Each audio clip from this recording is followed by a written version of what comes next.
Steph Curry had 50, bro. 50. Steph Curry had a 5-0 50 piece.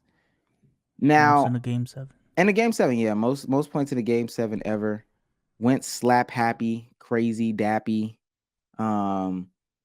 Really let the young kings know who real talent is, who's really him, who's really setting themselves apart.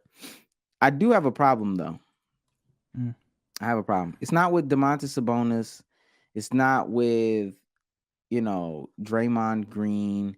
It's not with any of those. Uh, it's not with any of those, figures in the community. It's about NBA discourse. And this is the reason that I don't participate in NBA discourse, is because of stupid ass shit like this. To me, this is stupid. We need to have this conversation immediately after the 50-point game, immediately after the win. We need to have a conversation in which we compare or determine who's greater between Steph Curry and Magic Johnson. It's been a conversation, though. Let's get the inflammatory takes out here. Somebody says, as long as it's not this conversation, Curry's better than Magic. I mean, Curry's better than Kobe already. What are we talking about?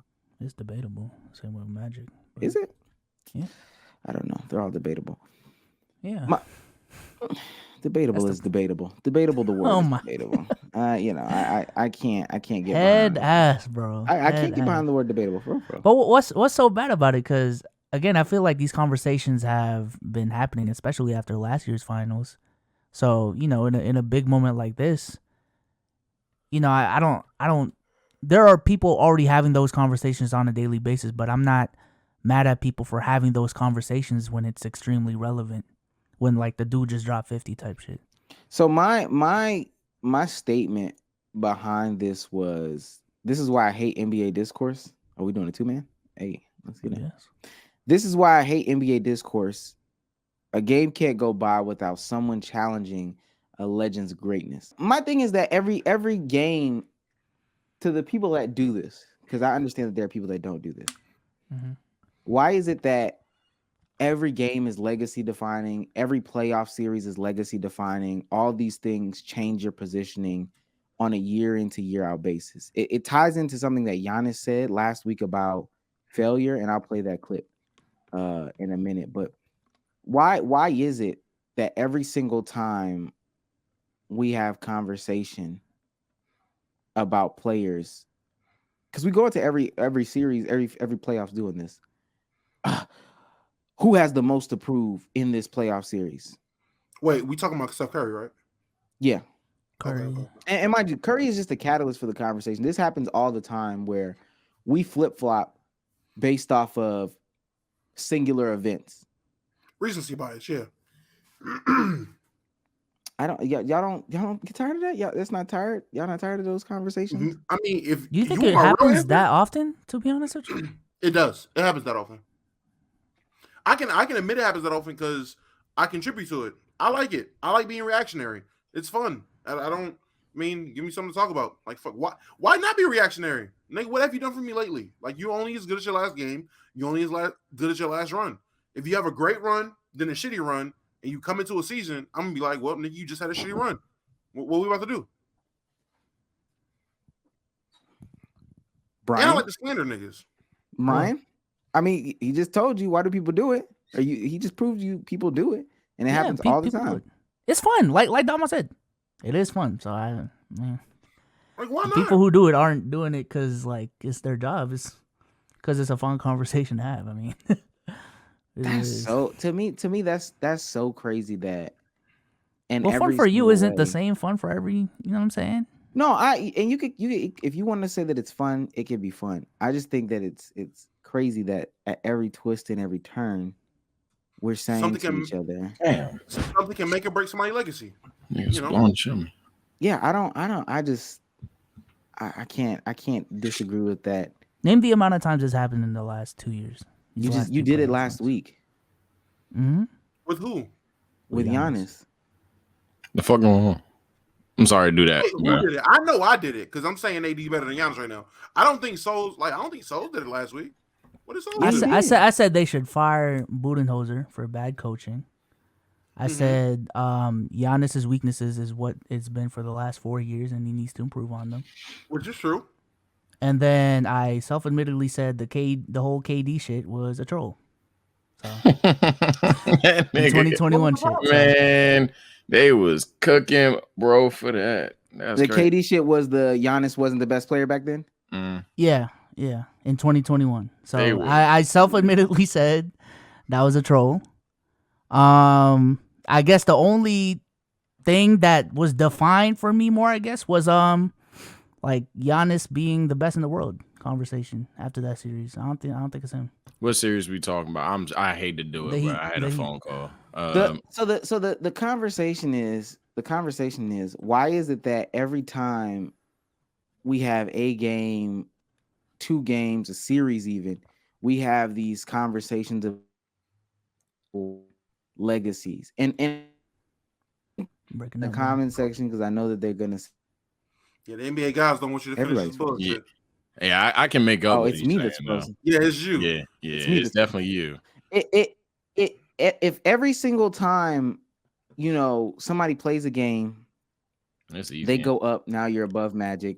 Then if they lose, you're below Magic. And then if Steph has a mediocre game, we get back to comparing him fairly to Magic. But if he has a great game the next game, he's over Magic. And this happens for everybody. I don't think that this is just a Steph Curry thing.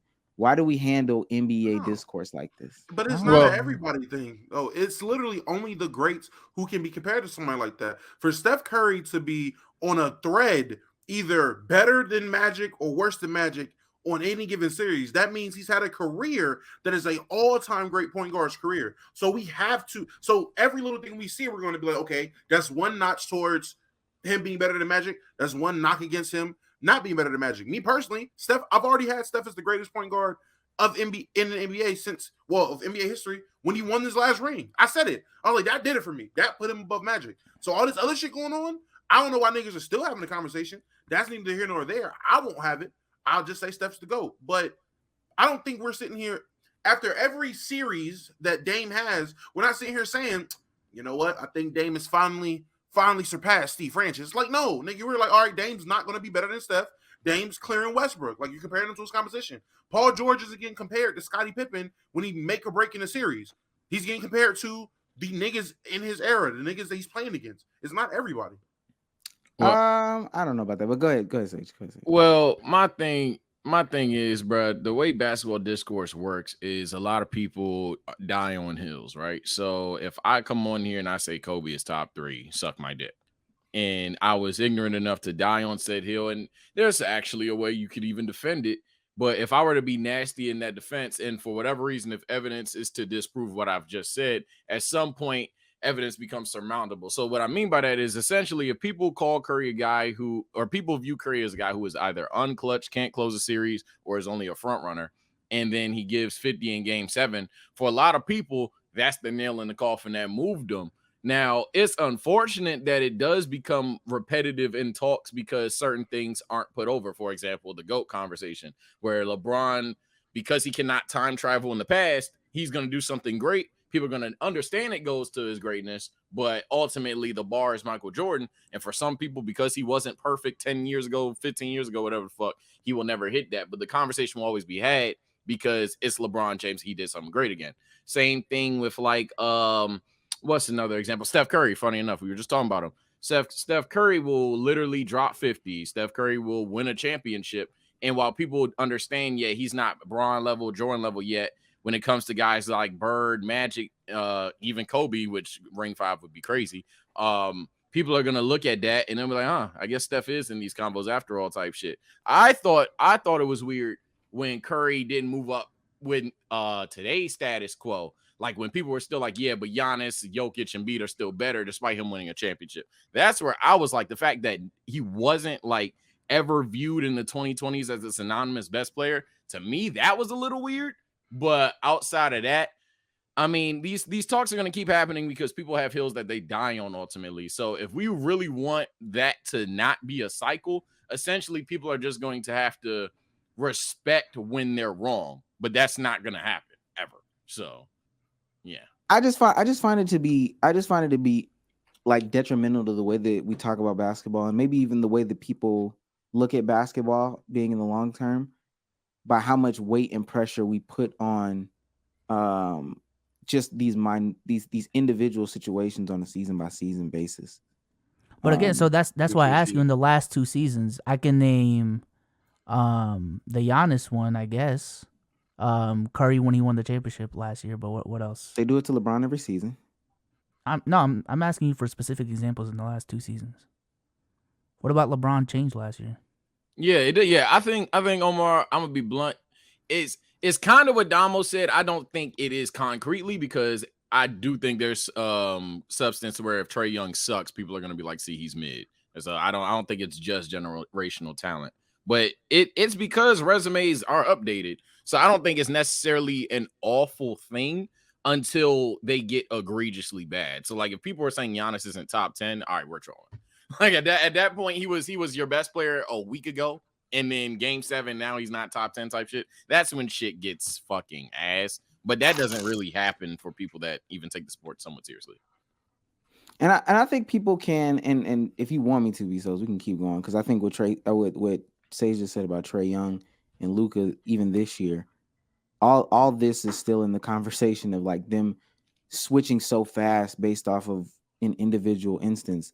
People can have their resumes updated. I think that's a valid point.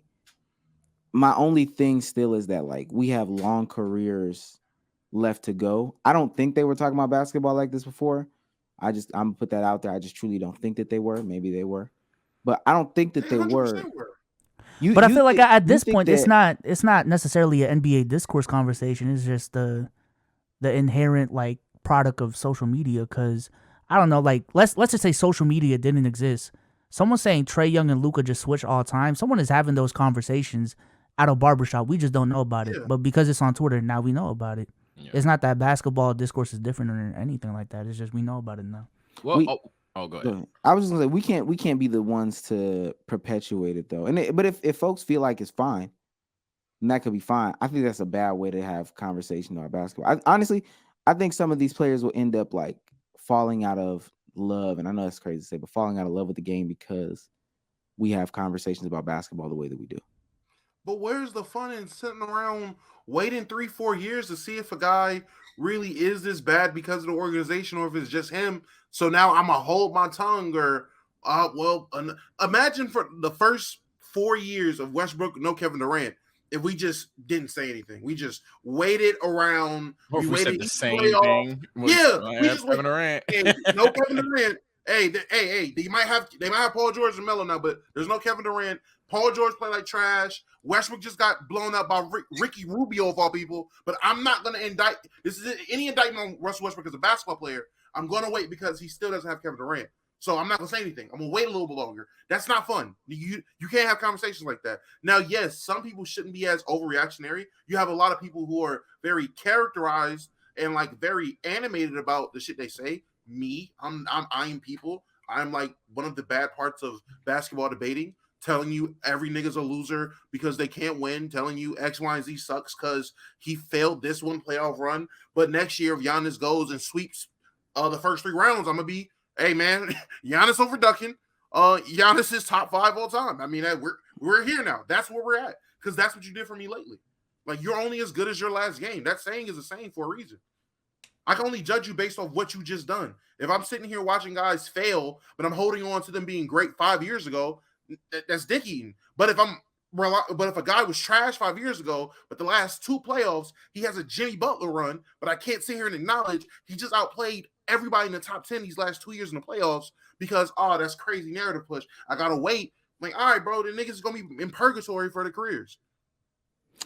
I don't know. I guess I can't view it like that, and maybe it's because I like what Giannis said. I think that's what I want to play right now. Do you view this season as a failure? Oh my god. Now he wanted to smack this. You asked me the same question last year, Eric. Okay. Do you get the promotion every year on your job? No, right? So every year you work is a failure. Yes or no? Yo, pause it. every year. Yo, BB's in the gulag. We'll bring you up in a second. Oh yeah, I'm about to say yeah, bet Yeah, right up.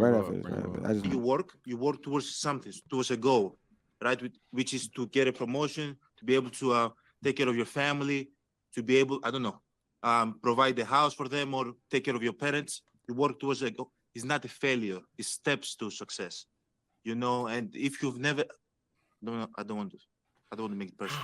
So there's always steps to it. He was finna tell him he a failure in life. No cap. Michael Jordan played 15 years, won 6 championships. The other 9 years was a failure. Yes, that's what you're telling me. That's exactly what we're telling you. Your question, yes or no? Yes. Okay, exactly. So why are you asking that question? Because you failed. It's the wrong question. There's no failure in sports. Yes, it is. Good days, bad days. Some days you are able to be successful. Some days you're not. Kobe is turning in his grave right now. Yeah, Kobe said the same thing. The fuck out of, what did he say? Show me the Kobe clip of him being okay with failure. Simple as that. We're gonna come back next year, try to be better, try to build good habits, try to play better, not have a 10-day stretch with playing bad basketball, you know, and hopefully we can win a championship. But why can it already win? Why can it be both though? Because don't we always say like learn from your failures? Or, yeah, I'm about learn to from your say mistakes. So it's weird. Like it starts with acknowledging that it is a failure first. Yeah, we get it. Please, go ahead. There's 2 types of players who love to win and players who hate to lose. Which one are you? I'm neither. Meaning that, you know, I play to figure things out. I play to learn something. Why he breathing? Because I think if you play with a fear of failure, or you play with the will to win, or that supersedes the fear of failure, I think it's a weakness either way, right? Because if you play with the fear of failing, you'll have the pressure on yourself to play, you know, to capitulate to that fear. If you play with the sense of I want to win, then you have the fear of what happens if you don't. But if you find common ground in the middle, in the center, then it doesn't matter. You're unfazed by either, right? And that enables you to really just stay in the moment, stay connected to it, and not feel anything other than what's in front of you. So, you know, I try to just be dead center. So a lot of people in general are afraid of failure. How did you become one of those people who doesn't seem to be afraid of failing? Failures, it doesn't exist. It's not existent. What the hell does that mean? Seriously, what does failure mean? It's not, it doesn't exist. It's a figment of your imagination. If you fail on Monday, the only way it's a failure on Monday is if you decide to not progress from that, right? So to me, that's why failure is not existent. Because, you know, if I fail today, okay, I'm gonna learn something from that failure, and I'm gonna try again on Tuesday. And I fail, and I'm gonna try again on Wednesday. So I always like that guy. Didn't he still admit to failure though? Thank you. He still admitted to failure. He still admitted to failure. He still admitted. He literally just said, "Oh, I failed on Monday. Try again on Tuesday. I failed on Tuesday." He's still admitting failure though. That's not what he said. He said it's only a failure. He said, what did he just say? He said it's only a failure. If you dwell in it. It's only a failure if you accept that it's a failure. So obviously, I don't have to keep a mindset of, oh, it's not a failure. I get that, but that doesn't mean that this nigga, if Kobe loses in the first round, he's not going to sit there and, oh, that wasn't a failure. No, it wasn't a failed season. No, he's gonna be like, okay, I failed. Fuck it, we're moving on because I'm not gonna fail again. That's what Kobe just said. Am I bugging, chat? Is that not what Kobe just said? I'm just saying it could be both. It could be both. Like, you failing is a step to success. It's fine. All I'm saying is, oh, go ahead, Sage. Go ahead. Yeah, I think what Giannis said, he said it in the best way he could. Ultimately, it's just, I would say, not true. I mean, you know, when you're a great player, you don't succeed. There you go. You like there's success and failure. I think it's that simple. But it's, I mean, he could have. I'm trying not to laugh this shit out because it sounds so bad. He definitely could have just illustrated his point better. I do think Kobe kind of implied that failure is a step to success. Is that what Giannis said? I feel like he kind of implied that, but he didn't outwardly say it. So it's different. It's a different conversation, but it do sound like they are in the same mindset for sure.